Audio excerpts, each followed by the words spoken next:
Hi friends, welcome to our channel அம்மி சட்னி. இன்றைக்கி Tuesday ட்வின்ஸில் பிடிக்கருணைக்கிழங்கு use பண்ணி 2 ரெசிபிஸ் செய்ய போகிறோம். ஒன்று பிடிக்கருணைக்கிழங்கு சட்னி. இந்த பிடிக்கருணைக்கிழங்கு சட்னி இட்லி தோசைக்கெலாம் ரொம்பவே நல்லாயிருக்கும். கிழங்கு வகைகள்லேயே சிறந்த கிழங்கு அப்படின்னு சொல்லணுன்னா இந்த கருணைக்கிழங்கு தான் சொல்லணும். அதனால் இதை நம்ம உணவில் சேர்த்துக்கிறது ரொம்பவே நல்லது. இன்னொரு ரெசிபி கருணைக்கிழங்கு மசியல். இந்த கருணைக்கிழங்கு மசியல் கூட்டுக்கு, கிள்ளி போட்ட சாம்பாருக்கெலாம் ரொம்பவே நல்லாயிருக்கும். கருணைக்கிழங்கை எப்படிலாம் உணவில் சேர்த்துக்கலான்றதையும் இந்த வீடியோவில் சொல்லியிருக்கோம். எவ்ரி டியூஸ்டே 2 ரெசிபிஸ் பார்க்குறதுக்கு நம்மளோட அம்மி சட்னி சேனலை சப்ஸ்கிரைப் பண்ணிவிடுங்க.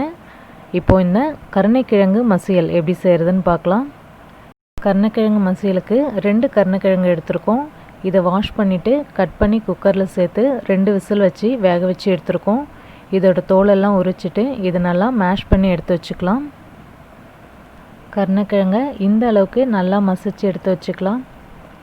இப்போது மசியலுக்கு தேவையான சின்ன லெமன் சைஸ் அளவுக்கு புளியை தண்ணியில் ஊற வச்சுருக்கோம். இதையும் கரைச்சி எடுத்துக்கலாம். அடுத்து மசியலுக்கு தேவையான 10 சின்ன வெங்காயத்தை ஸ்லைஸ் பண்ணி எடுத்து வச்சுருக்கோம். மசியலுக்கு எண்ணெய் கொஞ்சம் கூடுதலாக இருந்தால் நல்லாயிருக்கும். அதனால் 4 ஸ்பூன் அளவுக்கு சமையல் எண்ணெய் சேர்த்துக்கலாம். எண்ணெய் காஞ்சதும் கடுகு சேர்த்துடலாம். கடுகு பொரிஞ்சதும் உளுத்தம்பருப்பு சேர்த்துக்கலாம். இப்போ இதில் நம்ம ஸ்லைஸ் பண்ணி வச்சுருந்த சின்ன வெங்காயத்தை சேர்த்து நல்லா வதக்கிக்கலாம். வாசனைக்காக கொஞ்சமாக கறிவேப்பிலையும் சேர்த்துக்கலாம்.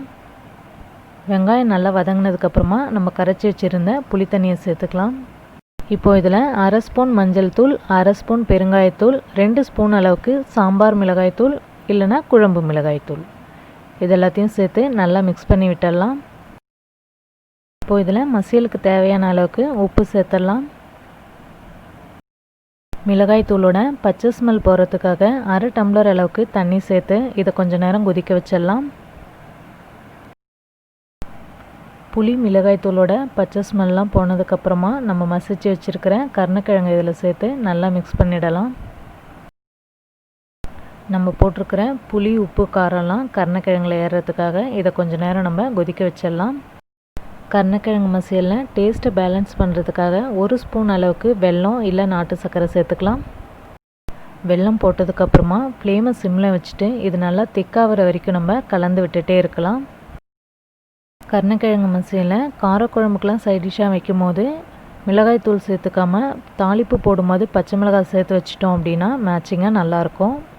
கிள்ளி போட்ட சாம்பார் கூட்டுக்கெலாம் மிளகாய்த்தூள் போட்டு வச்சோம் அப்படின்னா மசியல் மேட்சிங்காக நல்லாயிருக்கும். இப்போது மசியல் நல்லா சுண்டி திக்காகிடுச்சு. இந்த ஸ்டேஜில் நம்ம இறக்கிடலாம். இப்போ நமக்கு ரைஸ்க்கு மேட்சிங்கான பிடிக்கருணை மசியல் ரெடி ஆகிடுச்சு. இதை நம்ம ரைஸில் போட்டும் சாப்பிட்லாம், நல்லாயிருக்கும். அடுத்து நம்ம பார்க்க போகிறது டிஃபன் வெரைட்டிக்கெலாம் மேட்சிங்கான பிடிக்கருணை சட்னி. சட்னிக்கு 1 பிடிக்கருணை எடுத்துருக்கோம். இதை கட் பண்ணி குக்கரில் சேர்த்துடலாம். கருணைக்கிழங்கு இது மாதிரி ரோஸ் கலரில் இருந்ததுன்னா சாப்பிடும்போது கரகரப்பாக இருக்கும். அதனால் கொஞ்சமாக புளி சேர்த்து வேக வச்சுக்கலாம். 2 விசில் வச்சு கருணைக்கிழங்கு வேக வச்சுக்கலாம். இப்போ கருணைக்கிழங்கு சட்னிக்கு கொஞ்சமாக புளியை தண்ணியில் ஊற வச்சு கரைச்சி எடுத்துக்கலாம். சட்னிக்கு தேவையான அளவுக்கு சின்ன வெங்காயத்தையோ இல்லைனா பெரிய வெங்காயத்தையோ கட் பண்ணி எடுத்து வச்சுக்கலாம். வேக வச்ச கருணைக்கிழங்குலேருந்து தோலெல்லாம் எடுத்துகிட்டு மசிச்சு எடுத்து வச்சுக்கலாம். சட்னிக்கு ரொம்பவும் மசிக்க தேவையில்லை, இந்த அளவுக்கு இருந்தாலே போதும். இப்போ சட்னியை தாளிச்சிடலாம். இதுக்கு வானலில் 2 ஸ்பூன் அளவுக்கு சமையல் எண்ணெய் சேர்த்துக்கலாம். எண்ணெய் சூடானதும் கடுகு சேர்த்துடலாம். கடுகு பொரிஞ்சதும் கொஞ்சமாக உளுத்தம்பருப்பும் பெருஞ்சீரகமும் சேர்த்து தாளிப்பு போட்டுடலாம். இப்போ இதில் நம்ம கட் பண்ணி வச்சுருக்கிற சின்ன வெங்காயத்தை சேர்த்துடலாம். இந்த சட்னிக்கு வெங்காயம் மட்டும் போதும், தக்காளி எல்லாம் சேர்க்க தேவையில்லை. வெங்காயம் நல்லா வதங்கினதும் வாசனைக்காக கறிவேப்பிலை சேர்த்துருக்கோம். இப்போ இதில் நம்ம கரைச்சி வச்சுருந்த புளி தண்ணியை சேர்த்துடலாம். காரத்துக்காக 1 ஸ்பூன் அளவுக்கு வெறும் மிளகாய்த்தூள், 1 ஸ்பூன் சாம்பார் பொடி, 1/2 ஸ்பூன் அளவுக்கு மஞ்சள் தூள், 1/2 ஸ்பூன் பெருங்காயத்தூள் இதெல்லாம் சேர்த்து நல்லா மிக்ஸ் பண்ணிடலாம். இப்போ இதில் சட்னிக்கு தேவையான அளவுக்கு உப்பையும் சேர்த்துடலாம். மிளகாய்த்தூளோட பச்சை ஸ்மெல் போகிறதுக்காக ஒரு 2 நிமிஷம் இது கொதிச்சா போதும். அதுக்கப்புறம் நம்ம மசிச்சு வச்சுருக்கிற பிடிக்கருணைக்கிழங்கு சேர்த்துடலாம். பிடிக்கருணைக்கிழங்கு சட்னிக்கும் மசியலுக்கும் பெரிய வித்தியாசம் இல்லை. மசியலுக்கு கருணைக்கிழங்கை நல்லா மேஷ் பண்ணிக்கணும். சட்னிக்கு ஓரளவு உதிரி உதிரியாகவே இருக்கலாம். அப்போ தான் சட்னி சாப்பிடும்போது நல்லாயிருக்கும். கருணைக்கிழங்குல புளி உப்பு காரம்லாம் ஏறுறதுக்காக ஒரு 2 நிமிஷம் கொதி வந்ததுக்கப்புறமா 1 ஸ்பூன் அளவுக்கு வெல்லம் சேர்த்துக்கலாம். வெல்லம் சேர்த்து ஒரு 2 நிமிஷம் கொதிக்க வச்சு சட்னி கொஞ்சம் தண்ணியாக இருக்கும் போதே இறக்கிடலாம்.